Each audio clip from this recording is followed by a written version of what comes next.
he titulado este sermón con la exhortación que se nos da en esta sección: considerar a Cristo Jesús.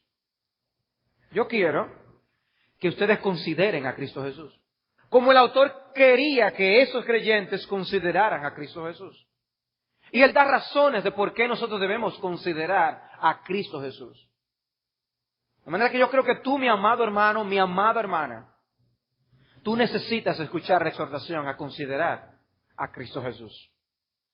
Yo creo que el texto está diciendo claramente que Jesús debe ser objeto de nuestra consideración especial. Por eso el versículo 1 dice: considerad al apóstol y sumo sacerdote de nuestra profesión, Cristo Jesús.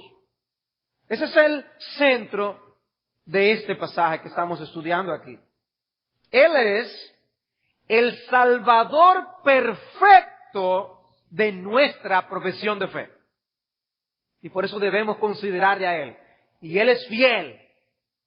Y por lo tanto debemos prestarle atención a su persona y a su obra. En segundo lugar, el texto nos muestra que Jesús es superior a Moisés. Y algunos pueden ver el texto y quedarse con eso como si fuera lo más importante. Y no es lo más importante. Lo más importante es que nos quedemos con la exhortación a considerar a Jesús. Como argumento, Él nos da el hecho de que Jesús es superior a Moisés. Jesús cumplió la misión de Dios el Padre como hijo. Moisés lo cumplió como siervo. Además, Jesús es creador de Moisés. Por lo tanto, Jesús es superior a Moisés. Debemos considerar a Jesús entonces más importante que Moisés mismo. Y en tercer lugar, nosotros, además de Moisés, también somos casa de Dios. Nosotros somos casa de Dios. Y eso nos plantea una advertencia solemne que el autor nos hace en el versículo 6, a continuar perseverando en la fe y en la esperanza hasta el final. Ese es mi resumen. Entonces, que debemos considerar a Jesús, que Jesús es superior a Moisés y que nosotros somos casa de Dios. Ese es mi resumen. Permítame ahora explicar el resumen. Voy a ampliar mi resumen. En primer lugar, veamos que Jesús debe ser objeto de nuestra especial consideración. Dice el texto, versículos 1 y 2. Por tanto, hermanos santos, participantes del llamamiento celestial, considerad al apóstol y sumo sacerdote de nuestra profesión, Cristo Jesús, el cual es fiel al que le constituyó, como también lo fue Moisés, en toda la casa de Dios. El hombre tiene dos grandes necesidades, y la epístola a los Hebreos nos declara esas dos necesidades, vez tras vez. Desde el versículo 1, capítulo 1, nosotros vemos esta realidad. Hablábamos cuando estudiábamos ese capítulo que Dios ha hablado al hombre. Dios ha hablado. Y esa es una de las necesidades que el hombre tiene. El hombre necesita que Dios le dé un mensaje celestial. El hombre necesita recibir palabra suya, palabra de Dios, para poder entender sus caminos, quién Él es, quién es Dios y cómo se llega a Él. Y la segunda necesidad, pues, está relacionada. La segunda necesidad, entonces, es llegar a Él. Nosotros necesitamos oír de Él para llegar a Él.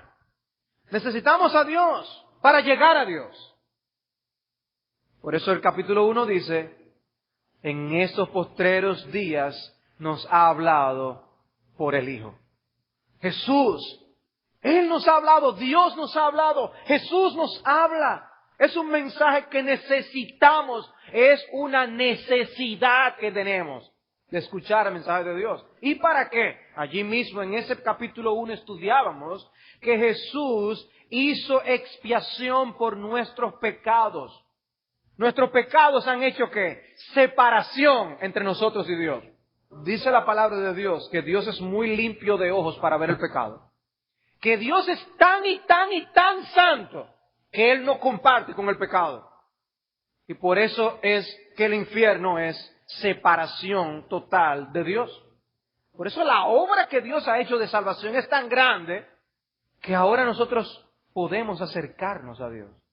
Esa solución que nos ha brindado el Señor Jesucristo no nos mantiene alejados de Dios. Podemos estar cerca de Dios y podemos llegar a su presencia. Hermanos, lo que Dios ha hecho en Cristo, en abrirnos una senda de llevarnos a Dios, es algo impresionante. De estar separado de Dios, ser enemigo de Dios y merecedores de un infierno para estar en eterna separación de Dios, hemos sido hechos miembros de su familia. Llega un mensaje de Dios, entendemos nuestra condición, quién es Dios, quién es Cristo, el Mesías. Nosotros vemos que debemos depositar nuestra confianza en ese Jesús, creemos, Dios nos regenera, creemos, y entonces abrazamos la fe, Dios nos hace miembros de su familia y ahora le decimos Padre. Es algo impresionante. Dos grandes necesidades que son suplidas en la persona de nuestro Señor Jesucristo. Bueno, estos dos términos que se usan aquí para Cristo cumplen eso a la perfección. Observen cómo se llama, cómo se identifica a nuestro Señor. Dice, considerar al apóstol y sumo sacerdote de nuestra profesión. Apóstol, sumo sacerdote. El apóstol es alguien que representa a Dios, ha sido enviado por Dios. Aquí nosotros somos identificados como participantes del llamamiento celestial. Dios llama, Dios hace un llamado y nosotros podemos responder a su voz. Y es un llamamiento celestial, porque nos habla de un origen celestial y un destino celestial. Esas dos necesidades. Dios llama, necesitamos oír la voz de Dios y Dios nos llama. ¿Para qué? Para que vayamos a Él. Y así Cristo es el apóstol. Es el apóstol que nos trae la palabra de Dios. Es el enviado de Dios. El que vino a este mundo, se hizo uno de nosotros para con un mensaje del Evangelio llevarnos a Dios. ¿Cómo? Él es el sumo sacerdote. Apóstol, nos trae la palabra. El apóstol es alguien enviado por Dios delante de los hombres y es sumo sacerdote. El sumo sacerdote es alguien que está en lugar de los hombres, en nombre de los hombres, delante de Dios. ¿Ven ustedes? Y Dios allí cumple las dos necesidades grandes que el hombre tiene delante de Él, en la persona de nuestro Señor Jesucristo. Jesucristo, el apóstol de nuestra profesión, no solo representaba el cielo, Él era el cielo en la tierra. Dios hecho hombre, Dios con nosotros, Emmanuel. Ese es nuestro Señor Jesucristo. Dios descendió en la persona de Cristo Jesús. Necesitábamos el mensaje, oírlo claramente. Vinieron los profetas y mataron a los profetas. Finalmente envío a mi hijo a ver si le hacen caso y lo matan también. Pero es ese el mensaje que el hombre necesita escuchar. Y es en esa muerte que precisamente encontramos nuestra victoria. Porque ese apóstol también es nuestro sumo sacerdote. Y él estaba ofreciendo el sacrificio adecuado y necesario para el perdón de nuestros pecados. Consideren al apóstol y sumo sacerdote de nuestra profesión. Nuestra profesión de fe es una profesión de ese Cristo que es apóstol y sumo sacerdote. Para llegar a Dios necesitamos ir por la puerta que es nuestro Señor Jesucristo. Ese Jesús debe ser objeto de nuestra especial consideración. Debemos pensar, meditar, reflexionar, poner los ojos en Jesús. Hermanos, ese es el deber principal que este pasaje nos dice que nosotros tenemos. Considerar a Jesús. Es pensando y reflexionando en quién es Jesús que tú perseverarás hasta el fin. Puestos los ojos en Jesús, el autor y consumador de nuestra fe. Allí deben estar nuestros ojos. No te olvides de esto. saca tiempo para considerar a Jesucristo. Medita en Jesucristo. Y como un argumento para esos lectores, el autor les muestra que Jesús es superior a Moisés. Y recuerden que en el resumen, ese es mi segundo punto. Jesús es superior a Moisés. Pero Él le dice eso a ellos porque era algo que ellos estaban viviendo en la carne. Con nosotros podrá tener otra aplicación distinta. Pero con ellos decir que Jesús es superior a Moisés, eso es algo muy grande. Eso es algo muy grande. Versículo 3. Lean conmigo Hebreos 3, versículo 3. Dice, porque de tanto mayor gloria que Moisés es estimado digno cuanto tiene mayor honra que la casa, el que la hizo. Porque toda casa es hecha por alguno, pero el que hizo todas las cosas es Dios. Y Moisés, a la verdad, fue fiel en toda la casa de Dios, como siervo, para testimonio de lo que se iba a decir. Pero Cristo, como hijo sobre su casa, la cual casa somos nosotros. Observen que el contraste entre Cristo y Moisés no es para decir que uno fue fiel y el otro no. Los dos fueron fieles. Está diciendo que ambos fueron fieles. Pero no son iguales. Jesús es infinitamente superior a Moisés. Ahora, el autor que explícitamente menciona, el autor de Hebreos aquí, el personaje que menciona él es Moisés. Pero la enseñanza general, o el principio, es que Jesús es superior a todo lo que podemos considerar religiosamente importante. Jesús es infinitamente superior. Sí, Moisés fue fiel. Cristo fue fiel. Pero uno lo hizo como hijo y el otro como siervo. Y ese es uno de los argumentos que el autor da. Jesús cumplió la misión de Dios el Padre como hijo. Moisés lo hizo como siervo, eso es lo que dice el texto. Y desde el primer mensaje de esta serie, yo les he señalado a ustedes que Jesús es identificado de muchas maneras en el Nuevo Testamento, o en todas las Escrituras, aún desde el Antiguo, y aún en el mismo libro de Hebreos. Pero el libro de Hebreos destaca la identidad de Jesucristo como el Hijo de Dios. El Hijo de Dios. Él nos ha hablado por el Hijo. Mi Hijo eres tú, yo te he engendrado hoy. Del Hijo dice tu trono, oh Dios. La identidad de Jesús como Hijo es vital en el libro de Hebreos. Pero Moisés dice que es un siervo. Lo describe de esta forma. Es algo honroso. La Biblia dice, ese es Moisés mi siervo. Lo dice de una manera honrosa. Pero no se compara con la identidad de Jesucristo. Jesús es muy superior. Y Él es nuestro Redentor. Y en nuestro corazón nada debe ocupar nunca el lugar que solamente le corresponde a Jesús. Pero observen, este texto nos dice que es posible nosotros sustituir a Jesús con otras cosas. Este texto nos dice que eso puede ocurrirle a una iglesia. Eso es un riesgo que tenemos. Es un peligro real que está allí.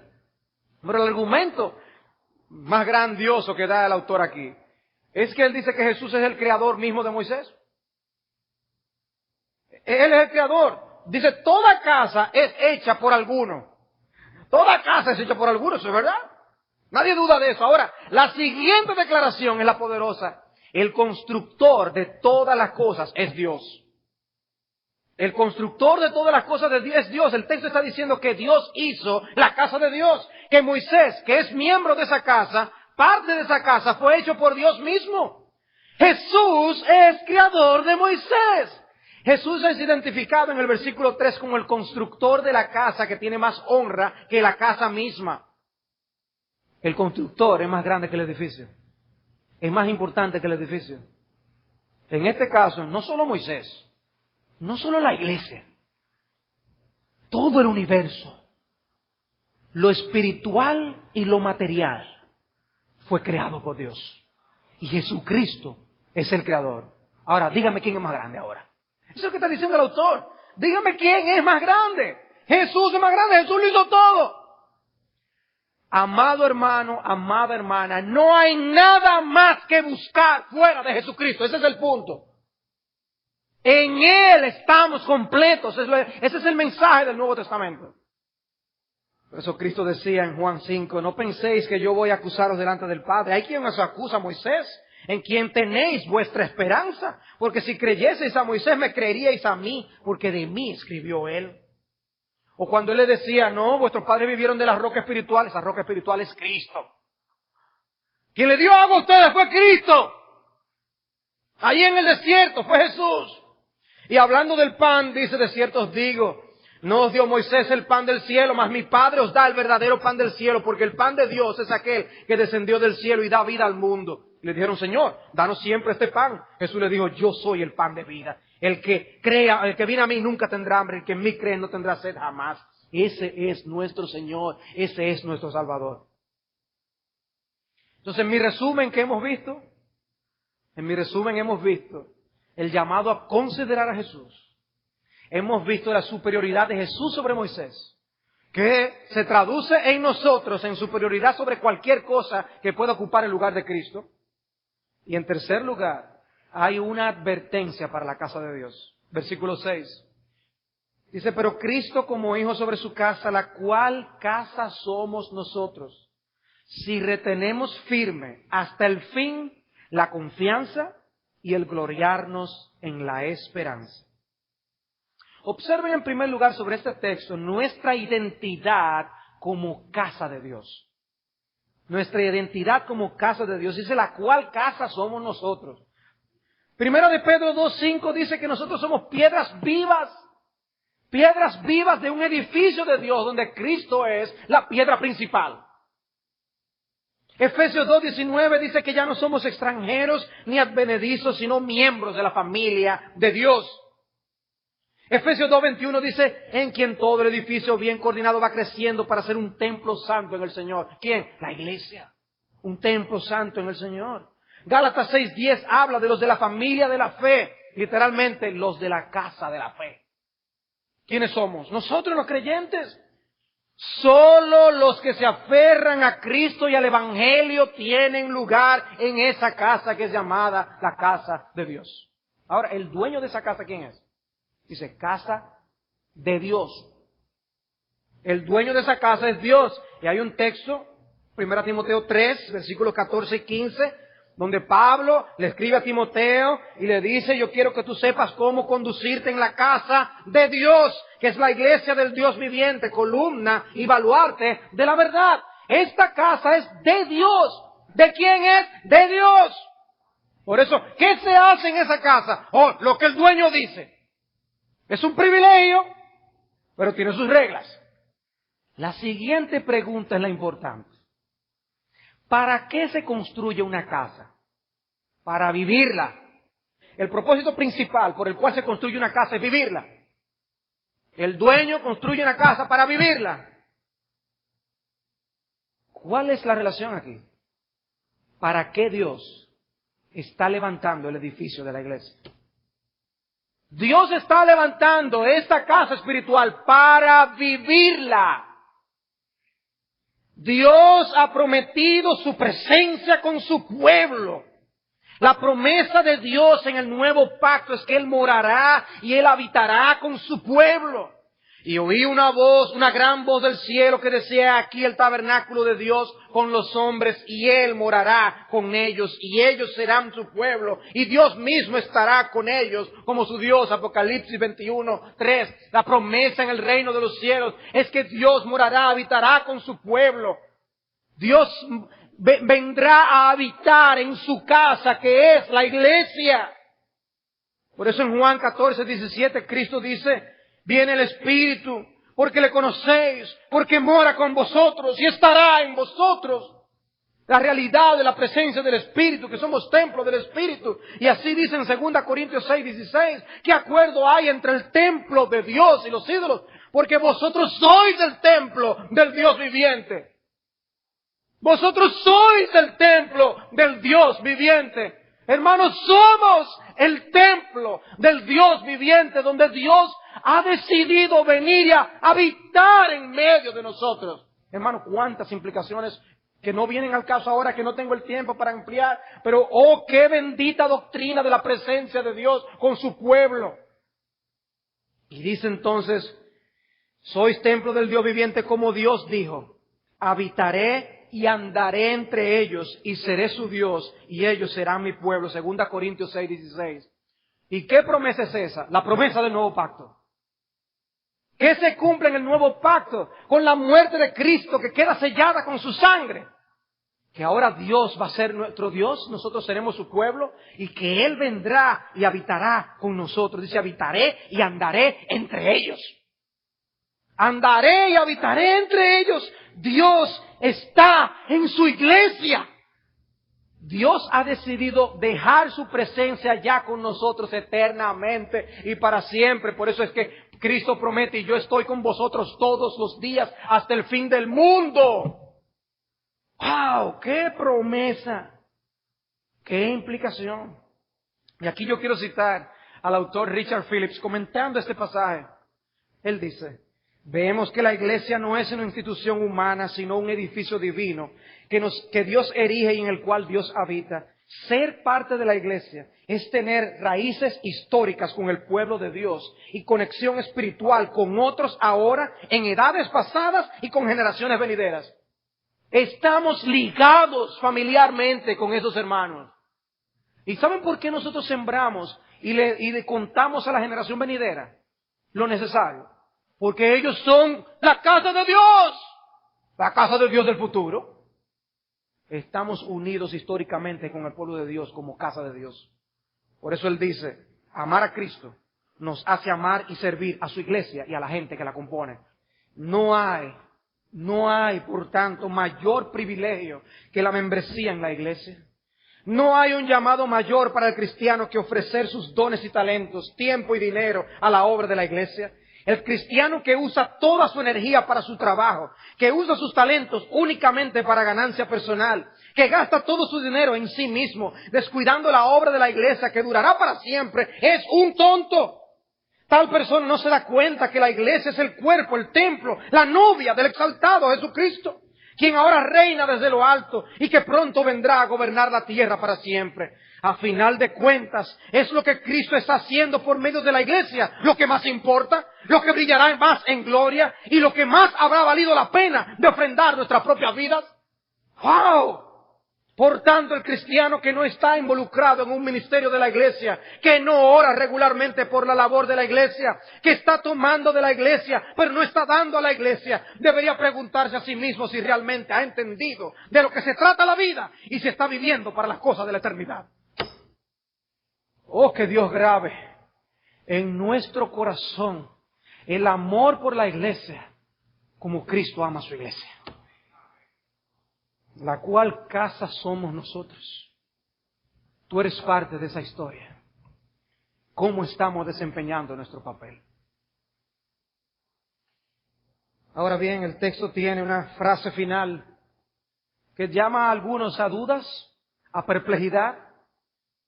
Si retenemos, somos casa de Dios si retenemos hasta el fin la confianza y el gloriarnos en la esperanza. En medio de las tentaciones que estos hermanos estaban enfrentando, el saber que eran casa de Dios debía servirles de aliento para seguir adelante. Sigan firmes hasta el final, ustedes son casa de Dios. Pero la realidad es que nuestra profesión de fe y nuestra conducta cristiana tienen que coincidir. Tiene que haber concordancia entre lo que decimos creer y nuestra forma de vivir. Por eso es F.F. Bruce que dice, nuestra continuación en la vida cristiana es la prueba de nuestra realidad. Perseveramos mostrando que Dios nos preserva. Y vienen las dudas, vienen las luchas. Miramos el estandarte. Decimos, vale la pena luchar. Seguimos nosotros hacia adelante, teniendo en derredor nuestro tan grande nube de testigos. Despojémonos de todo peso y del pecado que nos asedia y corramos con paciencia la carrera que tenemos por delante. ¿Cómo? Volvemos a nuestro punto. Considerad a Jesús, puestos los ojos en Jesús. Puestos los ojos en Jesús, el autor y el consumador de nuestra fe. Es como si nosotros estuviéramos viendo a Jesús en el cielo. Yo entré al cielo y tú vas a entrar conmigo si tú sigues perseverando en la fe. Hermanos, ¿de qué se trata este texto de Hebreos? No de que si yo una vez creí, sino de que debemos seguir creyendo en la persona de nuestro Señor Jesucristo. Creer y creer y creer viendo a Jesús. Esas dos grandes necesidades, mensaje de Dios y que nos lleven a Dios, las llena Cristo. Él es tu glorioso Salvador. Alabado sea el nombre de nuestro Dios.